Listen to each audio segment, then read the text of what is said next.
How was my father in two places at once? First off, a little backstory on my dad. The man has so much character and color to him. Though he is mostly a chilled-out grandpa at this point, whose biggest offenses are the likes of placing a box of dead kittens in the topic hat when the family plays charades at the Christmas Eve get-together. When I was a kid, he was a crazy person. He was an amazing father, honest to a fault, and had character made of stone. He apologized when he felt he was wrong, and he would sit and cry with you when things were eating away at your self-esteem. However, as much as I owe him my morality and compassion towards others, I also owe him my extremely demented and nothing is sacred sense of humor. The man got more joy from life in tormenting his children than anything else. We lived on my grandmother's farm in rural Tennessee, and when the power would go out, which happened a lot in our area, he would dare me to run to the mailbox and then lock me outside at 10 o'clock at night when I'm about 10 years old.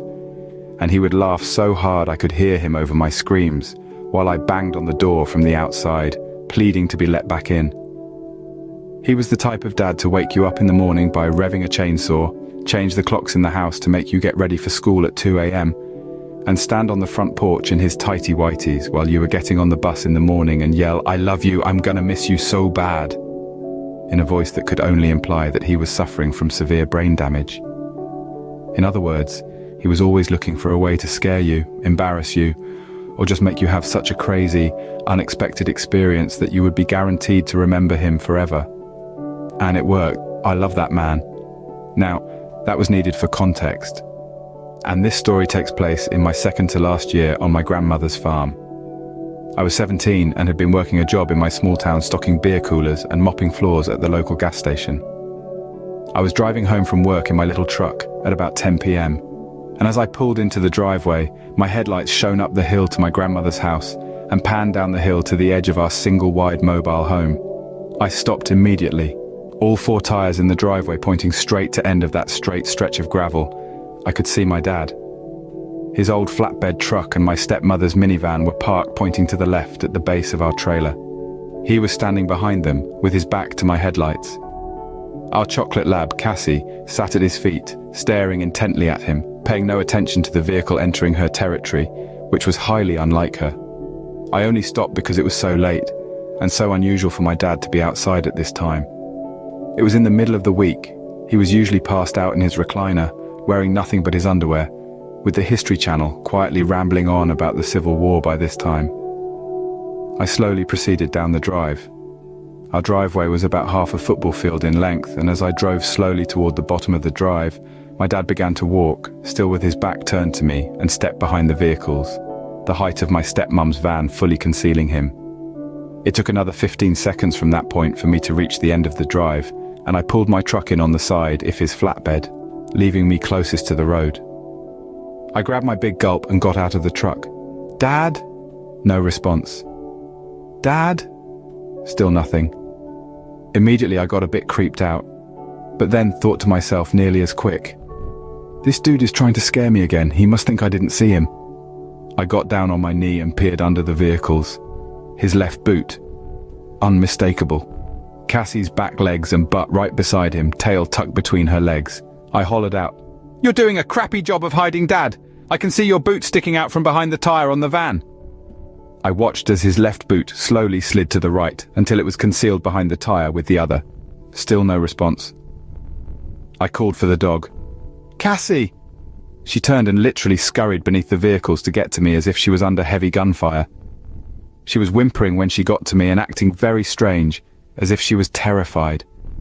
She was acting how I would imagine a dog would act if they were constantly beat on, and I had never seen her behave that way before. When she got to me and I placed my hand on her, you could almost hear her breathe a sigh of relief. She was sticking to my legs like glue, and as I was still down on one knee and a bit off balance, she nearly knocked me over. I pet on her for a moment and tried to comfort her, but she seemed like she was afraid of something. With her tail still tucked between her legs, she pushed herself in between my legs as I stood up. It was after seeing how timid and odd Cassie was acting that I decided that I may be misreading the situation and I might need to get into the house. My dad was surely a prankster, but when he was caught, he was caught. He never drug things out once we caught on. He would come out and say something like, I guess you kids ain't as gullible as you used to be. I'm gonna have to start stepping it up a notch. Dad didn't drink much and never got drunk really, but I couldn't think of what the root of this odd behavior could possibly be, and it really started to weird me out. I made one last attempt at communication. Dad, I know you're there. I saw you when I pulled in the driveway. The jig is up. What are you doing out here? No response. I started around the front of my truck to round the vehicles and walk over to him. Cassie began to panic and whimper loudly, still glued to the inside of my ankles, crouched to the gravel with her head darting back and forth wildly. I stopped in front of my truck. I stand there for another moment in silence, waiting for something but not sure what, and then announce, "Okay, well, I'm heading in. See you in a bit, weirdo." I turn to walk to the front porch, unconsciously building speed as I hit the first step. Cassie drops back and doesn't follow me onto the porch, but seems to sort of stand guard at the foot of the steps. Keys in hand, I'm already searching for the deadbolt key. Panic is building in my chest, but I'm not sure why. I hurriedly unlock the door and jump into the house, swing around and slam the door behind me, locking the deadbolt all in one fluid motion. From behind me I hear a voice yell, "What the hell?" I spin around. My big gulp drops to the floor and explodes across the living room floor. There sits my dad, in his underwear, sitting up from a deep sleep in his recliner.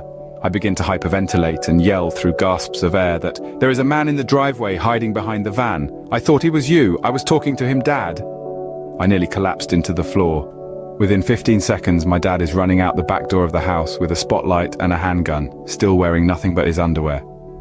He was outside for what felt like forever.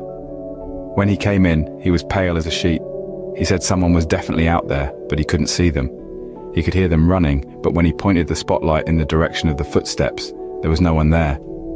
Crazy thing is, our trailer sat at the front of a 150-acre cornfield and it was off-season, so everything was tilled down to the dirt. There was nowhere for anyone to hide. It was a terrifying experience, and I know it's one that seems easy to explain. My brain really wants to tell me that I had just foiled a car thief or something, or maybe even stopped a possible home invasion. The thing is though, my dad has an unmistakable posture, and an even more unmistakable walk. I know those were his boots I saw under the van. I also know that if he had somehow set all this up, I would have heard about it for years, because it would have been one of his favorite stories to tell. How he scared me so bad when I was 17, and how funny it would have been. He does tell people about this from time to time, but he always ends with the same detail. That it wasn't until he was outside running around in his underwear with a handgun that I realized that Cassie had been sleeping on the floor next to his recliner when I ran in the door.